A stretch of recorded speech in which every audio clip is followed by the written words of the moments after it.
The Legend of Flying Cloud. Steven Scott Wallace. The Legend of Flying Cloud by Steven Scott Wallace. As told to me by Uncle Junior. Out near Three Pines, just 7 or 8 miles north of Grant's Pass, there stands an old log cabin, barely bigger than a chicken house. It's hard to find these days, what with all the houses that have sprouted up over the last 60 years. But if you know where to look, and don't mind getting out of your car, stepping over a fence onto somebody's private property and squinting between the trees, you can still see that old place sitting back behind some abandoned single-wide trailers and a few rusted-out, beat-up old Nashes and Plymouths. These days, folks use it as a woodshed, or maybe a tool shed. I'm not really sure which. I wasn't brave enough to creep any closer to find out what with the dog they had, a German Shepherd or a Mastiff or some kind of man-eater. I don't know dogs' breeds. But he was on a chain, sleeping, and I had no interest in waking him up. Mostly because, truth be told, I didn't care what was inside that old place. Tools or firewood didn't matter to me. I was just satisfied to see that it was still standing. Back in the day, 100 years ago, I guess, my great-grandpa John Brazil built that old cabin and raised a dozen kids there with my great-grandma Grace Thomas. And Grandpa John was mighty proud of that little piece of land he carved out of the rugged wilderness, long before there were power poles, septic tanks, or electric water pumps. Now, this was about 60 years ago from when I was telling this story, and I was just a boy, maybe 5 or 6 years old. Visiting Great-Grandpa John and Great-Grandma Grace was a treat I relished.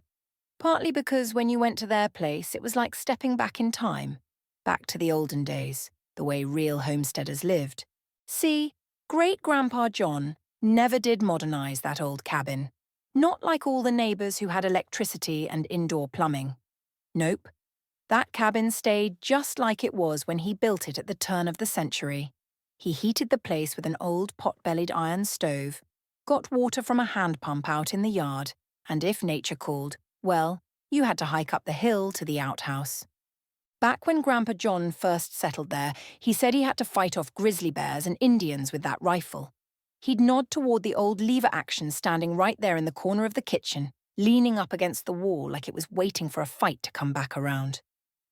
As a kid, I remember staring at that old rifle, long and dark with age, the wood worn smooth from Grandpa's hands, and thinking about all the stories he told. Grizzlies and Indians. But when he told the stories, he always gave Grandma a wink, and I always doubted whether he truly shot any Indians. But truth be told, Grandpa settled his Indian troubles differently. He married one. Yep, he married a Karuk Indian girl. My great-grandma Grace. Folks said she was prettier than morning dew on a honeysuckle vine, and Grandpa John fell flat in love with her.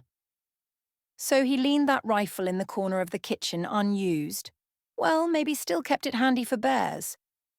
But he never fired another shot at an Indian after he married Grace Thomas. Now, Grandma Grace had a little brother named Henry, but the white folks called him Flying Cloud. And in our family, he was a legend. But I didn't know anything about that yet. I was about to learn, though. You see, Grandpa John and Grandma Grace had a boy they named Carl Henry, named after Grandma's little brother, of course. Carl Henry grew up to be my grandpa, Grandpa Carl, and my mom was his oldest out of 8 kids. And somewhere in that brood of 8 came Carl Henry Jr., but everybody just called him Junior. Everybody except me. No, sir, he insisted I call him Uncle Junior, and I told him straight to his face that Uncle Junior was about the dumbest thing I ever heard.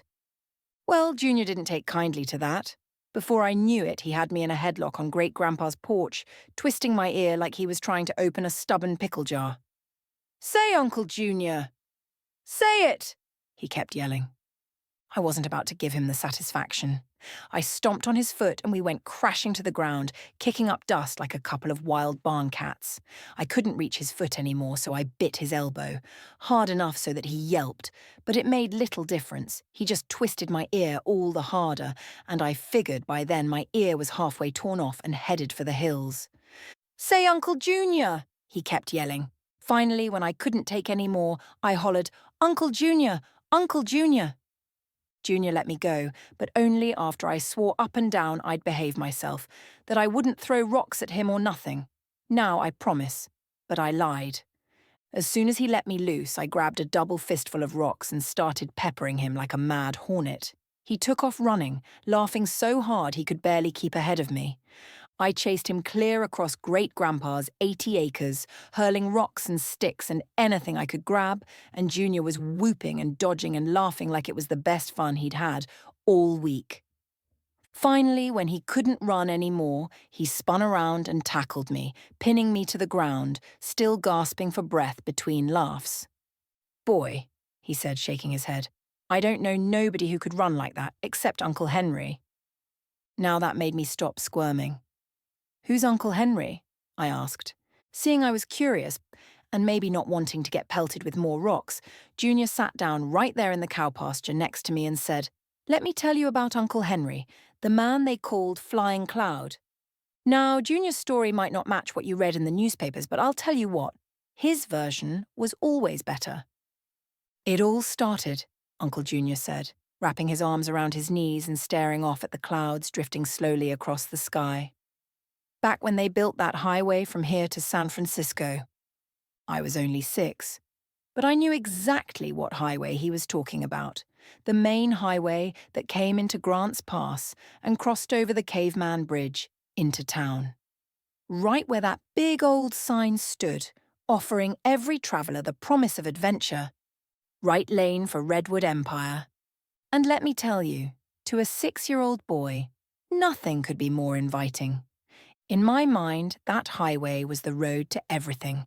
To dark forests full of trees so big they could swallow a house, to caves deep in the mountains where only the bravest dared to go, and to the Golden Gate Bridge that touched the sky down in San Francisco. It was a road to adventure and mystery, a road that could take you out of Little Grants Pass and straight into a world of wonder, and all you needed was a car and a tank of gas. So when Uncle Junior started talking about a race on that very road, you can bet he had my full attention. The big shots wanted to do something to get folks to drive that new road, he went on, shifting a little in the grass like he was getting comfortable for a long story.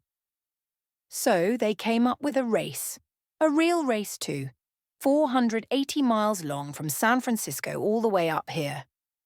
I sat straight up, eyes big as saucers. 480 miles? I gasped. Nobody could run that far. But Uncle Junior just grinned like he'd been waiting for me to say that. "They sure did," he said with a little chuckle. "Ran every last mile of it."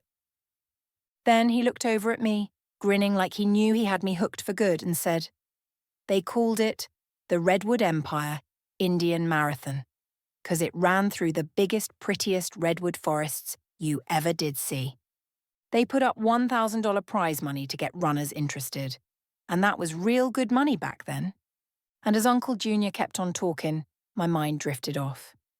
Right then and there, I could see myself running that race, crossing the finish line while the whole town cheered, and some important man in a suit handed me the grand prize.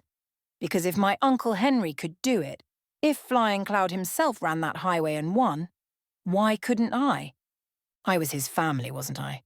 I had Karuk Indian blood in me too. And if Karuk Indians were known as the best long-distance runners in the West, well, maybe I had a little bit of that magic in me, just waiting to be let loose. Uncle Junior went on. Since the Karuk were known as the best runners around, they sent recruiters up to Happy Camp to find them. But by then, I was already halfway down that highway in my mind, running through the big trees, the wind at my back, chasing down my piece of that legend. 3 boys signed up, Uncle Junior continued, and there was a little gleam in his eye when he said it. Boys not much older than me, he added, grinning. At the time, I thought Uncle Junior was old. After all, anyone bigger than me seemed like a grown man. But as I got older, I realized those runners, John Southard, William Drake, and my Uncle Henry, weren't much older than boys themselves. So when he said boys signed up, he meant it. Young men, probably still in their teens, getting ready to run nearly 500 miles through the wildest country around. Junior always described them like this. Mad Bull ran like he was mad at the whole world. Flying Cloud, you couldn't even see him, just a dust trail. And Falling Rock, he glided smooth like a rock tumbling off a cliff. They trained like crazy.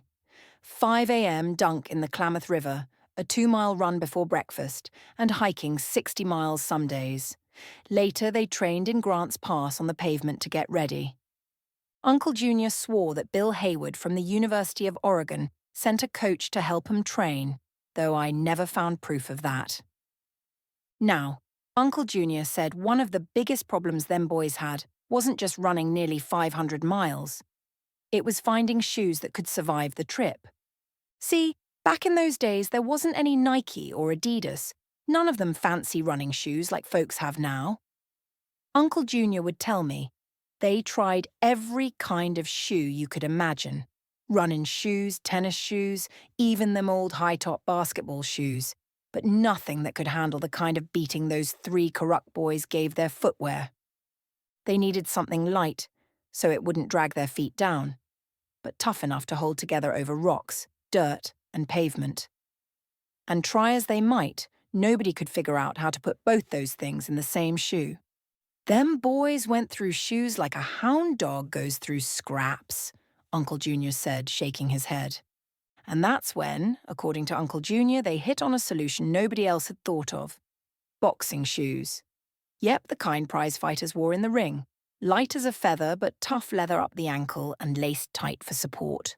Now, I don't know what went into making them boxing shoes, but whatever they were made of, they held up better than anything else. Still, it wasn't like one pair would last them 480 miles. No, sir. They needed a whole boxload of those things. Uncle Junior said they were issued multiple pairs each, enough to swap out when the soles started giving out. And here's where Uncle Junior would grin and lay it on thick. He'd say, yep, they ran that whole race in Jack Dempsey's shoes. If their shoes were good enough for Dempsey to knock a man out, they were good enough for Henry to knock out 480 miles, Uncle Junior would say, grinning like he'd been there to see it himself. And sure enough, when race day came, them shoes carried Henry all the way. Almost to first place. Almost.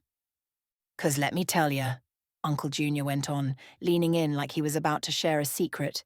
In that first race, back in 1927, that stinkin' mad bull, John Southard, pulled it off. Took home the $1,000 prize, he did. Uncle Junior shook his head like it still rubbed him wrong after all those years. But old Uncle Henry, he wasn't far behind. Took second place and $500, which wasn't any chump change back then. No, sir. You could live like a king for a while on that kind of money. But then Uncle Junior leaned back and grinned real wide like he'd been waiting for this part of the story. But old Mad Bull, he knew Uncle Henry was going to be hot on his tail the next year, 1928. And boy, was he ever... Junior took a deep breath and wagged his finger at me like he was about to hand down a lesson I better not forget. Now here's where it gets good, he said. You see, when they took off that second year, Mad Bull thought he could outsmart your Uncle Henry. They ran day and night, and by the time they got to Eureka, Mad Bull figured, if I just keep on running through the night, old Henry'll never catch me. Uncle Junior leaned forward again, and I leaned in too, hanging on every word. Now here's what folks don't always know, he said, lowering his voice like it was a secret passed down. Each runner had a team following them, a car with a doctor, a nutritionist, and a coach. They had all the fixins, water, food, bandages, extra shoes, even toilet paper for, well, obvious reasons. Junior gave me a sideways grin like you know what I mean. Now, the way they had it set up, he went on, was so the runners could stop in Eureka for the night, get a meal, catch some sleep, and start fresh in the morning. About 50 runners that second year, and they all had rooms waiting there. I nodded, trying to picture that many people running all the way up from San Francisco. Most of them did stop, Junior continued, took their rest like they were supposed to. But not old Mad Bull, John Southard. No, sir. He figured if he just kept on going and didn't stop to sleep in Eureka, he could build up a lead that nobody, not even Flying Cloud, could catch. Junior gave me a look like, can you believe that? I cursed John Southard, that cheating fat dog. But Uncle Junior corrected me. Now, it wasn't cheating, it was just smart strategy. Now, Southard might be the meanest scoundrel you might ever meet, but he was no cheater. No, he was just smart, and he was out to win, and he didn't care what it cost him. He leaned closer, and I watched a scowl crawl across his face, then his eyes squinted to a slit. Uncle Henry told his team to keep rolling too, said if Mad Bull wasn't stopping, neither was he. Then he leaned back and chuckled. So while everybody else was tucked up in bed in Eureka, eating hot meals and resting their legs, Mad Bull was still out there on that dark highway, pushing himself hard, trying to stretch that lead as far as he could. But after a while, Mad Bull got to thinking he must have put plenty of distance between him and Uncle Henry.